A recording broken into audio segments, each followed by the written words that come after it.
रात का वक्त था। गांव की सीमा पर झाड़ियों और टूटे रास्तों के बीच वो सूखा कुआं खड़ा था, जिसके पास सालों से किसी ने झांका भी नहीं था। उसी कुएं के पास पिछले 4 दिनों से रोज एक इंसान जाता रहा है, हाथ में टॉर्च और आंखों में एक चमक। आज विधि की 5वीं रात है, आज के बाद सब बदल जाएगा। उसने चारों तरफ देखा, हवा थमी हुई थी। फिर वो रस्सी के सहारे धीरे धीरे कुएं के अंदर उतरने लगा। नीचे उतरते ही आवाज दब गई और ऐसा लगा जैसे कुआं उसे निगल रहा हो। इस रात उसने दिया नहीं जलाया और टॉर्च भी बंद रखी, अंधेरे में ही बैठा रहा। पहली बार उसने मंत्र पूरा पढ़ा। जैसे ही आखिरी शब्द निकला, कुएं की जमीन ठंडी हो गई और नीचे से एक आवाज आई, मांग। मिथुन की आवाज फटी, पैसा, ताकत, आसान जिंदगी। उसके बाद कुआं खामोश हो गया। ये अंधकूप विधि थी। इस विधि से जो जागता है वो वरदान नहीं देता, वो सौदा करता है। इस सौदे में कुछ चीजें मांगी जाती हैं और जो मांगी जाती हैं तो वो ली जाती हैं। मिथुन और राजन बचपन से साथ पढ़े थे। राजन किताबों में डूबा रहता, मिथुन खिड़की से बाहर झांकता। परीक्षा में मिथुन नए नए तरीके से कॉपी करता। मिथुन, हर बार नकल से पास नहीं होगा।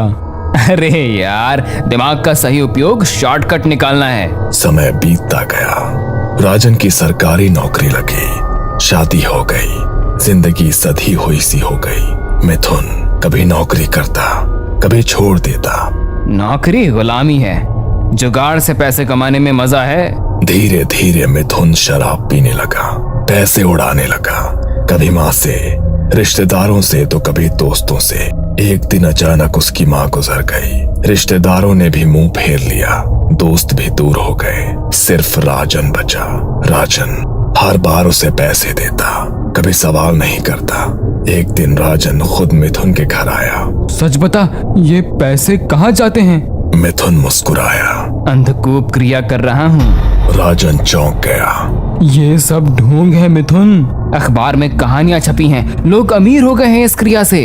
राजन कुछ देर तक मिथुन को देखता रहा और गहरी सांस ली। तू आज भी नहीं बदला रे, बचपन से तू ऐसा ही है, बस हर चीज का जुगाड़ ढूंढता रहता है। मिथुन जोर से हंस पड़ा। वो हंसी थोड़ी ज्यादा तेज थी, जैसे वो राजन को नहीं, खुद को यकीन दिला रहा हो। अरे राजन बाबू, जो बदल जाए वो इंसान ही कैसा। मैं तो बस हमेशा आसान रास्ता निकाल लेता हूँ। अरे छोड़ ये सब, तूने कुछ बनाया तो नहीं होगा?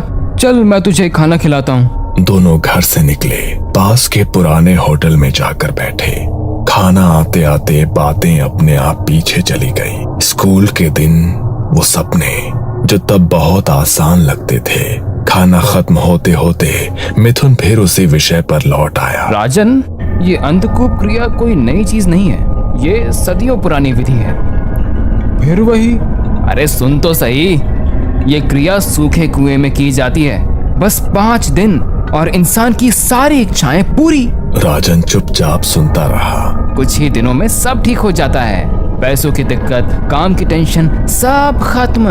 एक बार ये क्रिया कर ली ना, फिर मैं तुझे पार्टी दूंगा और अपनी एक गाड़ी में घुमाऊंगा। राजन ने भौहें चढ़ाई। तुझे ये सब किसने बताया? मिथुन ने जेब से अखबार का एक पुराना पन्ना निकाला। मैंने जेल के न्यूज़पेपर में पढ़ा, कई लोगों की कहानियां छपी हैं, सब अमीर हो गए, सबकी किस्मत बदल गई। मैं रोज अखबार लेता हूँ, उसमें पूरी विधि भी छपी है, बहुत आसान है। हर बार की तरह इस बार भी तूने कोई नया टोटका निकाल लिया है। तू कभी नहीं सुधरेगा रे मिथुन। मिथुन ने कुछ नहीं कहा, बस मुस्कुराता रहा। कुछ देर बाद दोनों होटल से निकले और अपने अपने रास्ते चले गए। कुछ ही दिनों में मिथुन गांव की सीमा पर उस सूखे कुएं के पास जाने लगा। उसने झाड़ियां काटी, मलबा हटाया, पीठ पर झोला और हाथ में टॉर्च। यहाँ वहां देखता हुआ वो धीरे धीरे कुएं के अंदर उतरने लगा। कुएं के अंदर जाकर उसने एक पुराना दिया, थोड़ी काली मिट्टी और एक अखबार का फटा हुआ पन्ना बाहर निकाला। वो कुएं के तल में बैठ गया और दिया जलाया। फिर उसने चारों तरफ मिट्टी फैलाई। फिर अखबार के उस पन्ने को पढ़ने लगा। जो नीचे है उसे नाम नहीं दिया जाता। मिथुन को उस रात कुछ नहीं हुआ। बस जाते वक्त उसे लगा कुएं की दीवारें थोड़ी और पास आ गई हैं। मिथुन ने पहले ही दिन विधि का सारा सामान कुएं में रख दिया था। मिथुन कुएं के तल पर बैठा, दिया जलाया और उसने झोले से लोहे की 3 कीलें, नींबू और जली हुई लकड़ी की राख निकाली। मिथुन ने राख से जमीन पर एक गोल घेरा बनाया, बीच में नींबू रखे और कीलें दीवार में ठोक दी। हर कील के साथ कुएं में गूंज बढ़ती गई। उस रात उसे पहली बार लगा जैसे कोई नीचे से उसे देख रहा है। तीसरी रात उसने एक काली चुनरी, तेल की शीशी और वही अधूरा मंत्र बाहर निकाला और जैसे ही उसने मंत्र दोहराया, कुएं के अंदर से आवाज आई। कोई शब्द नहीं, बस एक भारी सांस। मिथुन का शरीर जम गया, लेकिन उसने क्रिया नहीं रोकी। उस रात जाते समय उसने साफ सुना, फिर आना। चौथी रात कुआं जली हुई लकड़ी की बदबू से भरा था। मिथुन के हाथ कांप रहे थे, फिर भी वो नीचे उतरा। उस रात उसने पहली बार जोर से बोला, मुझे चाहिए। कुएं के अंदर कुछ हिला, जैसे जमीन के नीचे कुछ करवट ले रहा हो। मिथुन को लगा अब पीछे हटना नामुमकिन है। 5वीं रात। इस रात उसने दिया नहीं जलाया और टॉर्च भी बंद रखी।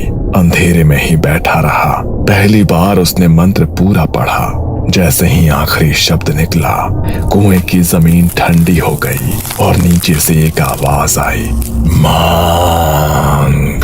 मिथुन की आवाज फटी, पैसा, ताकत, आसान जिंदगी। उसके बाद कुआं खामोश हो गया। अंधकूप विधि पूरी होने के बाद ज्यादा वक्त नहीं लगा। अगले ही हफ्ते से मिथुन की जिंदगी ऐसे पलटने लगी जैसे किसी ने अचानक किस्मत का पन्ना पलट दिया हो। पहले हफ्ते ही उसने जुए में हाथ आजमाया।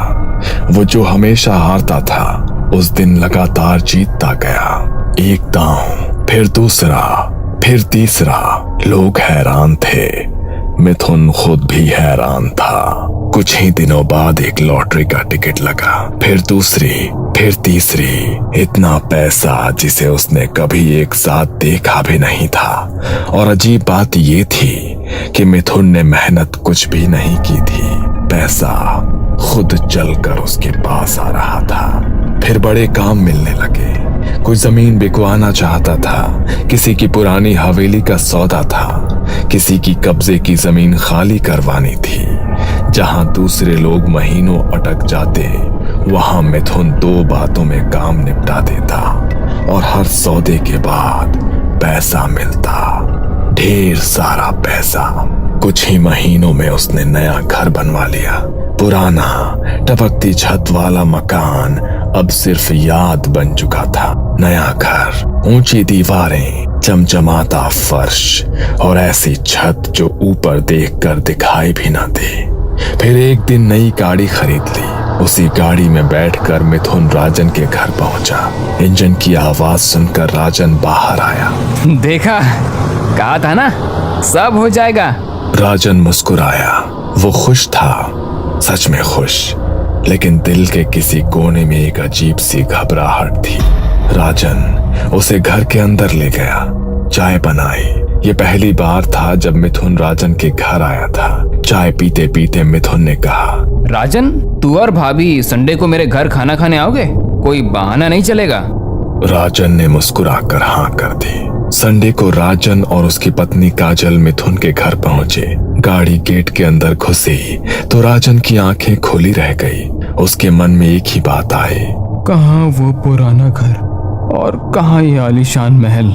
घर में कदम रखते ही नौकरों ने खातिरदारी शुरू कर दी। पानी, शरबत, फल, हर चीज बिना पूछे सामने। तभी मिथुन कमरे से बाहर आया। राजन उसके लिए मिठाइयों का डब्बा लाया था। अरे ये सब लाने की क्या जरूरत थी? तू तो मेरा भाई है। मिथुन ने नौकरों को हुक्म दिया, राजन और भाभी को जो चाहे वो खिलाओ, किसी भी चीज की कमी नहीं होनी चाहिए। थोड़ी देर में ढेर सारी डिशेस आ गई। तीनों मजे से खाना खाने लगे। हंसी, पुरानी बातें और सुकून। पर राजन के मन में एक सवाल अब भी अटका था। मिथुन, ये सब कैसे हुआ? वो क्रिया? मिथुन ने खाना रखते हुए कहा, उसी की वजह से तो सब हुआ। मैंने कहा था ना, एक बार वो क्रिया कर लूं तो सब सही हो जाएगा। फिर हंसकर बोला, देख, आज पार्टी भी मिल रही है। खाना खत्म हुआ। मिथुन ने खुद राजन और काजल को गाड़ी में बैठाकर उनके घर छोड़ा। राजन गाड़ी में बैठकर पीछे मुड़कर उस आलीशान घर को देखता रहा। उसके चेहरे पर मुस्कान थी, लेकिन दिल में एक अजीब सी बेचैनी, क्योंकि जिस तरक्की में मेहनत ना हो उसमें अक्सर कोई और कीमत चुकानी पड़ती है, और मिथुन वो कीमत अभी जानता नहीं था। कुछ महीनों तक सब कुछ ठीक चलता रहा। मिथुन ने सोचना ही छोड़ दिया कि ये सब क्यों हो रहा है, लेकिन अंधकूप विधि के कुछ महीने बाद हवा बदलने लगी। सबसे पहले एक सौदे में गड़बड़ हुई। मिथुन ने एक पुरानी हवेली बिकवाई थी, कागज पूरे सही से देखे बिना। बाद में पता चला कि जमीन किसी और के नाम से दर्ज थी। असल मालिक ने हवेली के नए मालिक को धमकाया। हवेली के नए मालिक ने सारा इल्जाम सीधा मिथुन पर डाल दिया। हवेली के मालिक ने मिथुन का कॉलर पकड़ा। आखिरकार मिथुन को अपने ही पैसों से नुकसान भरना पड़ा। पहली बार उसके हाथ से पैसा पीछे की तरफ गया। फिर जुए में हार शुरू हो गई। जो हाथ कभी खाली नहीं जाता था, अब हर बार डूबने लगा। लॉटरी अब लगती ही नहीं थी। जमीन के सौदे आखिरी वक्त पर टूटने लगे। लोगों के फोन आने बंद हो गए। लोग उससे नजरें चुराने लगे। मिथुन को कुछ समझ नहीं आ रहा था। उसने वही किया जो वो हमेशा करता था, भागने की कोशिश। लेकिन इस बार किस्मत से नहीं, किसी और से रातें बदलने लगी। अब वो सुकून से सो नहीं पाता था। हर रात एक ही सपना, वो किसी अंधेरी गुफा में फंसा है। चारों तरफ नमी, सीलन और अंधेरा। वो बाहर निकलने की कोशिश करता, लेकिन रास्ता नहीं मिलता। सांस फूलने लगती, सीना पत्थर की तरह भारी, और तभी वो हड़बड़ाकर नींद से जाग जाता, पसीने से भीगा हुआ। कभी कभी उसे लगता कि घर में कोई है, कोई कोने में खड़ा उसे घूर रहा है और कुछ मांग रहा है, लेकिन क्या है वो नहीं समझ पाता। पैसे खत्म होने लगे। मिथुन ने अपनी गाड़ी बेच दी ताकि घर में चूल्हा जल सके। जिस गाड़ी में वो कभी शान से बैठता था, आज वही उसके हाथ से चली गई। और फिर एक रात उसे लगा जैसे कोई उसका गला दबा रहा है। सांस रुक नहीं रही थी, आंखें फटी हुई थी। वो बिस्तर पर छटपटाता रहा, लेकिन कमरे में कोई नहीं था। अगली सुबह वो टूट चुका था, डरा हुआ, खाली। उसे समझ आ गया था कि ये कुछ अजीब है। उसी दिन वो रोते हुए राजन के पास पहुंचा। राजन, मुझसे गलती हो गई, मुझे बचा ले। राजन ने पूरी बात सुनी, एक शब्द भी नहीं टोका। राजन ने अपनी पत्नी काजल से बात की। काजल के गांव में एक तांत्रिक बाबा थे, बाबा गोरखनाथ। राजन ने उन्हें मिथुन की कहानी बताई और मदद मांगी। 2 दिन बाद राजन बाबा गोरखनाथ को मिथुन के घर ले आया। बाबा ने घर में कदम रखते ही आसपास देखा, हवा सूंघी, आंखें बंद की। फिर मिथुन से बोले, तूने किस जगह से क्रिया की थी? मिथुन ने कांपते हाथों से गांव की सीमा के सूखे कुएं की तरफ इशारा किया। बाबा ने एक ही बात कही, वहां चलना होगा। अगली शाम दोनों सूखे कुएं के पास खड़े थे। हवा में सड़ी हुई मिट्टी और पुराने लोहे जैसी गंध थी। बाबा गोरखनाथ कुछ पल चुपचाप कुएं को देखते रहे। फिर उन्होंने आंखें बंद की और जमीन पर हाथ रख दिया। अचानक उनके चेहरे का रंग बदल गया। उन्होंने आंखें खोली और सीधे मिथुन की तरफ देखा। तूने अंधकूप विधि की है, लेकिन अधूरी समझ के साथ। मिथुन कांपने लगा। बाबा, सब कुछ अखबार में जैसा लिखा था वैसा ही किया था। बाबा ने धीमी आवाज में कहा, अखबारों में सच पूरा नहीं लिखा जाता बेटा। उन्होंने कुएं की तरफ इशारा किया। इस क्रिया से तूने एक शैतान को जगाया है, ऐसा शैतान जो बिना मांगे इच्छाएं पूरी करता है। राजन की सांस अटक गई। फिर ये सब क्यों हो रहा है बाबा? बाबा की आवाज और भारी हो गई। क्योंकि हर महीने में एक मुहूर्त आता है अमावस्या का। उस रात शैतान को रक्त की बलि देनी होती है। मिथुन के पैर लड़खड़ा गए। बलि? ये बात मुझे किसी ने नहीं बताई। बाबा ने सीधे उसकी आंखों में देखा। तूने उसे जगाया और उसे भूखा छोड़ दिया। कल महालय अमावस्या की रात है। मिथुन की हालत और बिगड़ गई। बाबा, मैं अकेला नहीं जा सकता, आप भी साथ चलिए। बाबा ने थोड़ा सोचा, फिर जमीन पर कुछ रेखाएं बनाई, अपने शरीर पर राख लगाई और मंत्र जाप शुरू किया। कुछ देर बाद बाबा ने आंखें खोली। चलो, लेकिन याद रखना, सारी विधि तुम्हें अकेले ही करनी होगी। अमावस्या की रात मिथुन काला मुर्गा लेकर कुएं के अंदर उतरा। बाबा उसके पीछे उतरने लगे। कुएं के अंदर अब भी वही कोल निशान थे जो पहली विधि में बने थे। मिथुन ने सामान जमाया, दिया जलाया, वही मंत्र फिर से पढ़ने लगा। उसकी आवाज कांप रही थी। फिर उसने मुर्गे की गर्दन काट दी। रक्त जमीन पर गिरा। मुर्गा वहीं रख दिया। अचानक मुर्गा जमीन में धंस गया। रक्त पलक झपकते ही सूख गया। कुएं की जमीन कांपने लगी और दरारें पड़ने लगी और फिर एक तेज खून की पिचकारी जमीन से उछली। मिथुन के शरीर पर खून के छींटे पड़े और उसी पल एक भारी खुरदरी आवाज चारों तरफ गूंज उठी। मैंने तुझे सब कुछ दिया, पर तू कभी मुझसे मिलने नहीं आया, कभी मेरी बलि नहीं दी। मिथुन जमीन पर गिर पड़ा। बाबा, बचा लो मुझे। वो हाथ जोड़ने लगा। मैं हर अमावस्या आऊंगा, हर बार बलि दूंगा। जमीन और खुल गई। पिछली बलि का क्या, मैं महीनों से भूखा हूँ। अचानक काले हाथ जमीन से निकले। आज मैं खुद अपना हिस्सा लूंगा। मिथुन चीख भी नहीं पाया। जमीन ने उसे एक झटके में खींच लिया। कुआं फिर से शांत हो गया। कोई आवाज नहीं, कोई हलचल नहीं। बाबा गोरखनाथ चुपचाप बाहर निकले और राजन के पास गए। काली क्रियाओं का नियम है, अगर शैतान का अपमान हुआ तो वो अपना बदला खुद